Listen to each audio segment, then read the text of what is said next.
በዛሬው ቪዲዮ በ35ኛው ሳምንት ስላመጣው ውጤትና ለ36ኛው ሳምንት ደግሞ ስላሰብኩት ዝውውር እናወራለን። የውድድር አመቱ እንግዲህ ለመጠናቀቅ እንደመቃረቡ የትኞቹ ቡድኖች መልካም ጨዋታ እንደሚቀራቸውም የምናይ ይሆናል።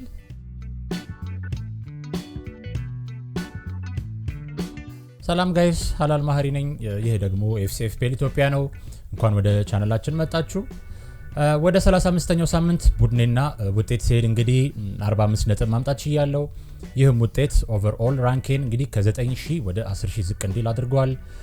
ስለዚህም ደግሞ የቶፕ 10K ውስጥ የመጨረስ ህልሜ እንዳለ ነው ማለት ነው። የመጀመሪያው የ35ኛው ሳምንት ትልቅ ነጥብ ያገኘበት ተጫዋች ኬቨን ደ ብሮይነ ነው። አርብ ዕለት ከወልቭስ ጋር በነበረው ጨዋታ በአንድ ጎልና 3 ቦነስ ፖይንትስ 11 ነጥብ ማምጣት ችሏል። ካፕቴንም ስለነበር ደግሞ በድምሩ 22 ነጥብ አምጥቶልኛል። ከሱ ጋርም ግቫርዲዮል በክሊንሺትና 2 ቦነስ ፖይንትስ 8 ነጥብ አምጥቶልኛል። ማርሙሽ ደግሞ እንግዲህ ለተከታታይ 3 ሳምንታት ያለምንም ሪተርን ወጥቷል። በእነሱ ውጤት ብቻ ደግሞ ቀሪዎቹ ጨዋታዎች እስኪካሄዱ ድረስ ባይገርማችሁ ኦቨርኦል ራንኪ 4750 ሆኖ ነበረ። የዚህም አመት ትልቁ ራንኪ እንደመሆኑ እንግዲህ ስክሪንሾት አድርጌው ነበር። ከዛ በኋላ እንግዲህ ወዲያው በቀዳሜ እሁድና ሰኞ ጨዋታዎች ወደ 10000 ራንክ ወርጃለሁ ማለት ነው። የሚገርመው ከቀሩኝ ተጫዋቾች ከዛ በኋላ መሰብሰብ የቻልኩት 17 ነጥብ ብቻ ነው። ያው ኬዲቢን ካፕቴን ባላደርገው የባሰ ወደ ታች የሚወርድበት አጋጣሚ ከፍ ያለ ይሆን ነበር ማለት ነው። ከዛ ውጪ አስቶን ቪላ ፉልሃምን ባሸነፈበት ጨዋታ ሮጀርስ 3 ነጥብ ብቻ ነው ይዞ መውጣት የቻለው። ሌላው የቪላ ተጫዋች ማርቲኔዝ እንደምታዩት ቤንች ላይ ነው ያለው በ9 ነጥብ። እውነት ለመናገር ሁለት የአርሰናል ተጫዋቾች ዲፌንስ ላይ ከሚዝ ብዬ ማርቲኔዝን ለማስገባት አስቤ ነበረ በራያ ፋንታ። ግን ባለቀ ሰዓት ባለፈው እንዳልኳችሁ ኬዲቢን ካፕቴን ለማድረግ የሱን መሰለፍ አለመሰለፍ ከትዊተር እንግዲህ ሊክ ስጠባበቅ የማርቲኔዝን ጉዳይ ረሳሁት እንጂ ያው ግሪን አሮ አገኘ ነበረ። ይሄንኑ የደብል አርሰናል ዲፌንስን ደግሞ ክሊንሺት ካኮላሹት አንዱ ኢቫን ኢልሰንም ሌላው ቤንች ላይ የባከነ ተጫዋች ነው። ከዛ ውጪ ምቡሞ በአንድ አሲስት 5 ነጥብ ማምጣት ችሏል። ብዙ ቡድን ውስጥም እንደ መኖሩ ለኔ የሚያመጣው ብዙ ለውጥ አልነበረም። እንደውም ከዚህ በላይ ነጥብ ቢያመጣ ብዙ ተጫዋቾች ካፕቴን ስላደረጉት የበለጠ እንግዲህ ራንኪን ይጎዳ ነበር ማለት ነው። የክሪስታል ፓላስ ተጫዋቾች እንዲሁ ከማቴታ ያለፈው ሳምንት ጎል በስተቀር የአርሰናል ላይ ያገባው ማለት ነው ለሳምንታት ከነሱ ምንም ነጥብ ማግኘት አልቻልኩም። ቡድኔ ውስጥ የሌለው የዜ ደግሞ ለተከታታይ 2 ሳምንታት ጎል ማስቆጠር ችሏል። ሳረንትታችሁ የዜን የመረጣችሁ ሰዎች እንግዲህ አሪፍ ምርጫ ነው ያደረጋችሁት ማለት ነው። ወደ 36ኛው ቡድኔ ከሜዴ በፊት እንግዲህ ቀሪ ጨዋታዎችን ብናይ አሪፍ ነው ብዬ አስባለሁ። ምክንያቱም ከዚህ በኋላ ያሉ ጨዋታዎች 3 ብቻ እንደመሆናቸው አንጻር የቀሩንን ዝውውሮች የተሻለ ጨዋታ መርሃ ግብር ያላቸው ቡድኖች ወይም ተጫዋቾች እነሱ ላይ ብናውለው የተሻለ ነው ላለው። ከዛ በተረፈ መልእክት ለማስተላለፍ ያህል እንግዲህ ይሄን ቪዲዮ የምትመለከቱ ወይም ኤፍፒኤልን የምትወዱ ሰዎች እንግዲህ ኮሚኒቲያችን የበለጠ እንዲያድግ ይህን ቻናል ወይም ቪዲዮ ላይክ ብታደርጉ እና ደግሞ ኤፍፒኤል ለሚጫወቱ ጓደኞቻችሁ ብታጋሩ ለኔ ቪዲዮ የመስራት ኤነርጂ ስለሚያግዘኝ እንግዲህ ትብብራችሁን ጠይቃለሁ። እናንተንም በዛው እንግዲህ አብራችሁ ስለነበራችሁ ሙሉ ሲዝኑን ላመሰግን እወዳለሁ። ወደ ኤፍፒኤል ስመለስ እንግዲህ ምስሉ ላይ እንደምታዩት አርሰናል በ38ኛው ሳምንት ሳውዛምፕተንን እስኪያገኙ ድረስ ከባድ የሚባሉ ጨዋታዎች ነው የሚጠብቋቸው። አሁን ደግሞ ከቻምፒየንስ ሊግ መሰናበታቸው በተወሰነ መልኩ ሞራላቸው ላይ ተጽዕኖ ያሳድራል ብዬ አስባለሁ። አስቶን ቪላ እና ቦርንማውዝ እንግዲህ ሚክስድ የሆነ ፊክስቸር ነው ያላቸው።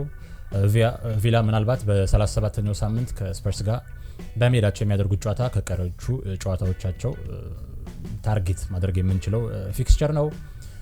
ቦርንማውዝም እንዲሁ ከሌስተር ጨዋታ ውጪ የሚያስተማምን አይደለም ፊክስቸራቸው። ቪላም ከሰሞኑ በመከላከሉ እንግዲህ የተሻለ ፎርም እያሳዩ ይገኛሉ። ብሬንትፈርድም እንግዲህ 3ቱም ጨዋታዎቻቸው በጣም መልካም የሚባሉ ናቸው። ኢፕስዊች እና ወልቭስ በተከላካይ ክፍል ባለባቸው ክፍተት የማይታሙ ቡድኖች ናቸው። ፉላም እንዲሁ ከሰሞኑ በጣም ደካማ አቋም ላይ ያለ ቡድን ነው። ባለፉት 6 የጨዋታ ሳምንታት 4 ጊዜ መሸነፋቸው ይታወሳል። ከነዚህም ደግሞ 3ቱን ከሜዳ ውጭ ባደረጉት ጨዋታ ነው የተሸነፉት። ስለዚህ እንግዲህ አዌይ ፊክስቸሮች የበለጠ ይከብዷቸዋል ማለት ነው። ብሬንትፈርድ ደግሞ በአንጻሩ ከሰሞኑ በጣም አስፈሪ ቡድን ሆኗል። ባለፉት 3 ሳምንታት ብቻ 10 ጎሎችን ተጋጣሚዎቻቸው ላይ አስቆጥረው ማለፍ ችለዋል። ከዛ ውጪ እንደ ብራይተን እና ቼልሲ ያሉ ቡድኖች አቋማቸው እንግዲህ በጣም የሚዋዥቅ እንደመሆኑ አንጻር ከነሱ ተጫዋች ማሰብ በጣም ከባድ ነው የሚሆነው። ኢቭን ፓልመርን አብዛኞቻችን አስወጥተናል ከቡድናችን ያው ተመራጭ የሚባለው የቼልሲ አሴት ማለት ነው። ክሪስታል ፓላስ ምንም ቀጣይ ሁለት ጨዋታዎቻቸው ወረቀት ላይ መልካም ቢመስሉም ግን አሁን ያሉበት ፎርም እንግዲህ የሚያጓጓ አይነት አይደለም። ያለፉትን 5 ጨዋታዎች ደግሞ ካየን እንግዲህ 3ቱን አቻውተው በሁለቱ ደግሞ ተሸንፈዋል። ስለዚህ ከክሪስታል ፓላስ ተጫዋቾች ከማስገባት ይልቅ እንደውም ለነዛ ደብል ጌሚኮች ወይም ደብል ጌሚክ ጨዋታዎች ያስገባናቸውን ተጫዋቾች እንግዲህ ወደ ተሻለ ተጫዋች መቀየር እንግዲህ አሪፍ ሀሳብ ይመስለኛል። ኤቨርተን እና ፉላም እንዲሁ የምትተማመኑባቸው አሴቶች ያሏቸው ቡድኖች አይደሉም። ኢፕስዊች፣ ሳውዛምፕተን፣ ሌስተር ደግሞ እንግዲህ ታርጌት የሚደረጉ ቡድኖች እንጂ በፖዚቲቭ መልኩ የምናያቸው ቡድኖች አይደሉም። ስለዚህ እነሱን እንግዲህ እንተዋቸዋለን። ሊቨርፑል ከአርሰናል ጨዋታ በኋላ እንግዲህ ወረቀት ላይ መልካም የሚባሉ ጨዋታዎች ነው ያሏቸው። ከሊቨርፑል ደግሞ አብዛኞቻችን ቡድን ውስጥ እንግዲህ ሳላ ይኖራል ብዬ አስባለሁ እንግዲህ ሪሰንትሊ ካልሸጣችሁት በስተቀር። ስለዚህ እሱ ለነዚህ ጨዋታዎች እንግዲህ በቂ አሴት ነው ብዬ አስባለሁ ከሊቨርፑል። ስለዚህ ደግሞ ከሊቨርፑል ሌላ ተጫዋች መግዛቱ አስፈላጊ አይደለም ብዬ አስባለሁ፣ ብዙ ሮቴሽንም ሊኖር እንደመቻሉ አንጻር ማለት ነው።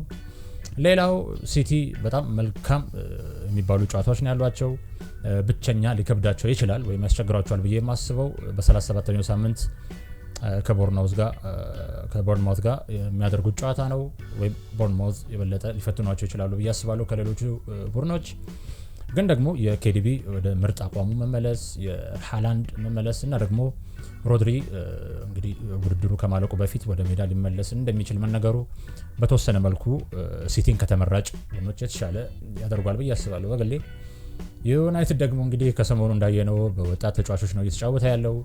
የዩሮፕ ጉዞአቸውን እስኪጨርሱ ድረስ እንግዲህ ሮቴሽን በከባድ መልኩ መደረጉ የሚቀጥል ስለሚሆን እንግዲህ ከዩናይትድ የእነሱን ተጫዋቾች አቮይድ ማድረግ ይኖርብናል። ኒውካስል ሶስቱም ጨዋታዎቻቸው እንግዲህ በጣም ቻሌንጂንግ ናቸው ብዬ አስባለሁ። ሶስቱም ቡድኖች እንግዲህ በመከላከሉ የሚታሙ ቡድኖች አይደሉም።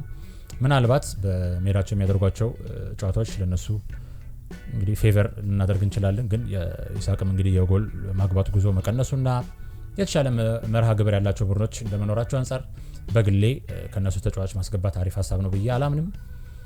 ሌላው መልካም ጨዋታ አላቸው ከመላቸው ቡድኖች ውስጥ አንዱ ኖቲንግሃም ፎረስት ነው። በተለይ በዚህ ሳምንት ከሌስተር ጋር የሚያደርጉት ጨዋታ ወደ አሸናፊነት የሚመለሱበት ነው ብዬ አስባለሁ። ያው ባለፉት 5 ሳምንታት አንድ ጨዋታ ብቻ ነው ማሸነፍ የቻሉት። ከፎረስት ዊርድ ነው አይደል እንደዚህ አይነት ስታት ማየት። ያው ግን ደግሞ እንደ ሌስተር እና ዌስትሃም ያሉ ቡድኖች ከኋላ እንግዲህ ድክመት ያለባቸው ቡድኖች ስለሆኑ ለፎረስት ይቀላቸዋል ብዬ አስባለሁ። ስፐርስ እንደ ዩናይትድ ደግሞ የዩሮፕ ጨዋታዎቻቸው ላይ የተኮሩ ስለሆነ አሁን ከነሱ ተጫዋች ማሰብ የማይሆን ነው። እንደ ቡድንም እንግዲህ የምትተማመኑበት አይነት ቡድን አይደለም። ዌስትሃም ከፎረስት ውጪ ያሉ ጨዋታዎቻቸው በጣም መልካም የሚባሉ ናቸው። ግን ከነሱ ደግሞ አንድ ተጫዋች ብቻ ነው ማሰብ የምንችለው። ኢቭን እሱም ቡድን እኔ ብን ራሱ ያው እሱም ጃሬድ ቦወን ነው። እንደ ቡድን ከ28ኛው ሳምንት ጀምሮ የትኛውንም ጨዋታ ማሸነፍ አልቻሉም። ግን በእነዚህ ጊዜያት ውስጥ ደግሞ ቦወን 3 ጎሎችና 3 አሲስቶችን ማስመዝገብ ችሏል። ስለዚህ ቦወን ፊክስቸር ፕሩፍ የምንለው አይነት ተጫዋች ነው ማለት ነው። እሱም መያዝ እንግዲህ ጥሩ አማራጭ ነው ብዬ አስባለሁ። ወልፍስ ደግሞ ባለፈው በሲቲ እስኪሸነፉ ድረስ እንግዲህ ተከታታይ 6 ጨዋታዎችን ማሸነፍ የቻለ ቡድን ነው። ቀሪ ጨዋታዎቻቸውም እንግዲህ ያው ወረቀት ላይ ከባድ ይመስላሉ። ግን እንደ ኩኛ፣ ስትራንድ ላርሰን እና ኑሪ በግል ባላቸው ወይም በሚያሳዩት አሪፍ ብቃት እንደ ቦወን ሁሉ ለቀጣይ ጨዋታዎቻቸው ከነሱ እነዚህን ተጫዋቾች ያው ሁሉም ባይሆኑ አትሊስት ኩኛ እንኳን ቡድናችን ውስጥ ቢኖረን አሪፍ አማራጭ ነው ብዬ አስባለሁ። ኦነርሺፑም እንግዲህ ኩኛ ከፍ እያለ መሄድ ይመስለኛል በሚቀጥሉ ሳምንታት። ይህን ካየን ደግሞ እንግዲህ ወደ 36ኛው ሳምንት ቡድን እንሂድና አሰላለፌን እንይ። እንግዲህ ምስሉ ላይ እንደምታዩት በ343 ፎርሜሽን ነው የምንጫወተው። ከፎረስት እና ወልፍስ ተጫዋቾች በስተቀር እንግዲህ ቅድም ከተቀስኳቸው ቡድኖች ውስጥ የተወሰኑ ተጫዋቾች አሉኝ። ያው ያለፈው ሳምንት ስህተቴን እንግዲህ ላለመድገም ምስል ማርቲኔዝን አስጀምሬዋለሁ ጎል ላይ። በተከላካይ ክፍል እንግዲህ ቫርዲዮልን ከሳውዛምፕተን ጋር፣ ሳሊባን ከሊቨርፑል ጋር እና ሙኖዝን ደግሞ ከስፐርስ ጋር እናገኛለን። ሊቨራሜንቶ እና ኮናቴ ቤንች ላይ የሚቀመጡ ይሆናል። ከተከላካዮቼ ያው እንግዲህ ትንሽ ቅር የሚለኝ የሳሊባ ፊክስቸር ነው። ቅድም እንዳልኳችሁ አርሰናል በየትኛው ሞራል እንደሚመጡ መገመት ይከብዳል። ለዛም ነው እንግዲህ ራያንም ቤንች ማድረግ የመረጥኩት ወይም እንደወስን ሞር ያበረታታኝ ወይም እንደወስን ያደረገኝ ማለት ነው። ሚድፊልድ ላይ ደግሞ እንግዲህ ሳላን ከአርሰናል ጋር፣ ደብሮይነን ከሳውዛምፕተን፣ ቡሞን ከኢፕስዊች እና ኢስማኤል አሳርን ከስፐርስ ጋር እናገኛለን። ሮጀርስ ደግሞ እንግዲህ ነጥብ የሚያመጣው ቤንች ላይ ሲቀመጥ ስለሆነ እንግዲህ ለጊዜው ቤንች ላይ ያስቀምጫዋለሁ። ከፊት ደግሞ ኢቫንልሰንን ከቪላ ጋር፣ ማቴታን ከስፐርስ እና ማርሙሽን ከሳውዛምፕተን ጋር እናገኛለን። አሁን እንግዲህ ዳይሌማ የሆነብኝ በዚህ ሳምንት 3 ማስገባት ያሰብኳቸው ተጫዋቾች አሉ እንደ ካንዲዴት። እነሱም ቪሳ፣ ኩኛና ክሪስ ውድ ናቸው። ሶስቱም እንግዲህ በጣም አሪፍ ተጫዋቾች ነው ያሏቸው። ቀደም እንዳሳያችሁ ፊክስቸር ቲከር ማለት ነው። ቪሳ ከኢፕስዊች ጋር፣ ኩኛ ከብራይተን እና ውድ ደግሞ ከሌስተር ጋር ነው የሚገናኙት። ያለኝ ፍሪ ትራንስፈር ደግሞ አንድ ነው። ከሶስቱ ደግሞ እንግዲህ በግሌ ውስጥ እኔ ቡድን ውስጥ ቢገባ ምለው ዋን ቪሳ ነው። ሲቀጥል ደግሞ እንግዲህ ሶስቱም አጥቂ እንደመሆናቸው አንፃር ማስወጣት ወይም ከቡድኔ ማስወጣት የሚችለው ከአጥቂዎቼ አንዱን ብቻ ነው። ከነሱም ደግሞ ብናወዳድር መሰዋት የምችለው እንግዲህ ማቴታን ነው። አሁንም ወሰነ ያቃተኝ ደግሞ እንግዲህ ማቴታን ከተዳከመው እንግዲህ ሙሉ አትኩሮቱን ወደ ዩሮፕ ካደረገው ስፐርስ ጨዋታ በፊት ማስወጣቱ ሪስኪ መስሎ እየታየን ነው።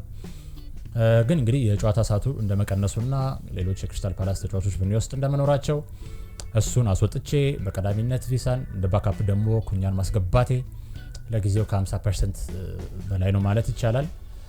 ይህን ካልን ደግሞ በ36ኛው ሳምንት ልክ እንደ ባለፈው ሳምንት ሁሉ ኬዲቢ የሚሰለፍ ከሆነ ወይም የተወሰነ መረጃ ሊክ የሚደረግ ከሆነ ካፕቴኔ እሱ ይሆናል።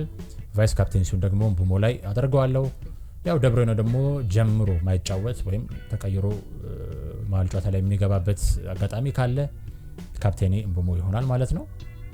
ያው እንግዲህ የ36ኛ ቡድን ቅርጽ እንግዲህ ይሄንን ይመስላል።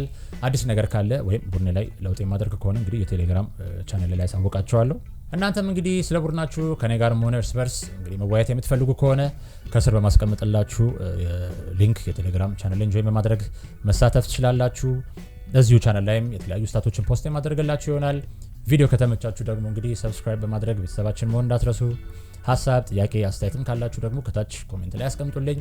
ስለተከታተላችሁኝ አመሰግናለሁ። ቴንክ ዩ ኤም ባይ ባይ።